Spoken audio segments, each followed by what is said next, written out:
Hi, I'm Michael Neuweiler. In today's show I'm going to show you how to create these out of ordinary battery straps, tell you something about Arduino Duo prototype board I created, and also introduce you to my current project, which is a hydroelectric power steering pump used by Volvo and Ford cars.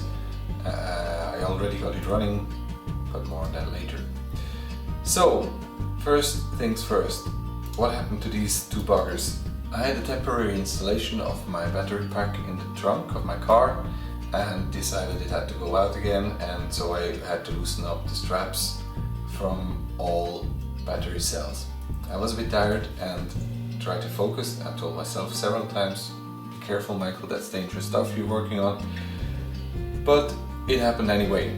I created a short circuit, and I'm going to explain to you how it happened and how to prevent it. I had several rows of cells like this one and adjacent rows, and I wanted to loosen the straps one by one and remove the cells. So what I did is loosen up this one here, this bolt, and I removed it entirely, and that was the error. Then I held on with my left hand to the strap so it doesn't move, and I loosened the second bolt. While doing that, the strap moved out from under my hand and made contact with the next row of cells. In total there were about 20 cells included in the short circuit that was created like this. So my error was pretty simple. I removed the bolt, the first bolt, before I loosened this one here. Because if you do it like this and just loosen the bolt, this strap will never turn, so leave it in. This was the row of battery where the strap that turned touched the next row. You can see here the black streaks caused by molten copper burned itself into the casing of the adjacent cells. This was the damage on one cell. I was able to sand off this burned area here, and I got a flat surface again. What you see here, this is the floor of the trunk with these golden pebbles being liquid copper which burned itself through the plastic of the trunk flooring.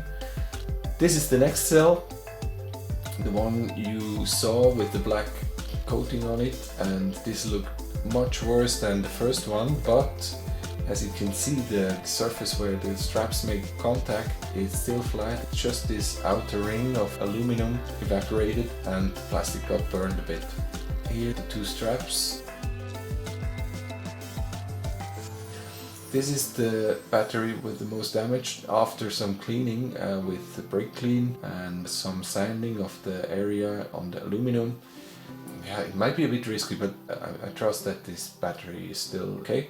So one experience richer, all I can tell you is you have to be careful with these batteries. I'm sure you know you have to use shrink wrap to make sure that you don't create shorts with your tools. It's also possible to use insulation tape for spanners, but I think one thing that I will do from now on is use protective goggles, because if the copper keeps spraying around my head, flying around, and use gloves when working with batteries, long sleeve shirts or pullovers, and although it might look silly, a hat, because copper flying around on your head will make your hair vanish even more than mine. It might look silly. I really don't care anymore. After leaving the shop with shaking knees and being happy that nothing got burned, and especially that I didn't get injured, that's how I'll work from now on. So, what's next? CAN bus controller. This board is actually just a Arduino Duo board with a prototype shield on it, and I put several chips on it. First one is a differential CAN transceiver, the second one is a single wire CAN transceiver, and the third one is a 2 megabit EEPROM. Aside from the differential CAN bus, which will be used to connect to other electric vehicle components, this board also supports the connection of a multitude of digital temperature meters, and of course the single wire CAN line will be used to control this baby here. That's a Eberspächer 6 kilowatt water heater.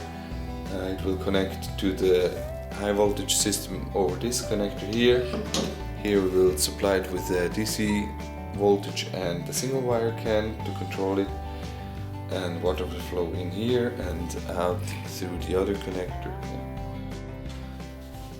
So much for the electric heater and the single wire CAN controller. One other thing that is already working is a hydroelectric power steering pump from TRW with the product name JER161.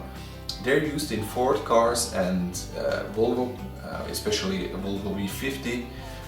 You might get it running just with some 12 volt lines, and then they run on around 60% of their rated power. To get all out of them and control them depending on the speed of the vehicle and the supposed RPM of the motor, you have to send them CAN messages, and that's where I'm working on right now. But let's have a look at the pump itself, how it's working. And it's pretty basic setup here. In the front you see the power connection. Then here on the second connector, the first pin has to be connected to ignition, so it's plus 12 volt. On the next two pins are CAN high and CAN low. That's the high pressure output, and for my test rig it just goes in circle around the pump, and then in here is the inlet for the low pressure, or the return for low pressure oil. Again, these two pins here, the red one and the brown one, are connected to 12 volt on a battery, and this one goes to minus. And it has a quick short delay, and I hold it because at the beginning there's quite some torque.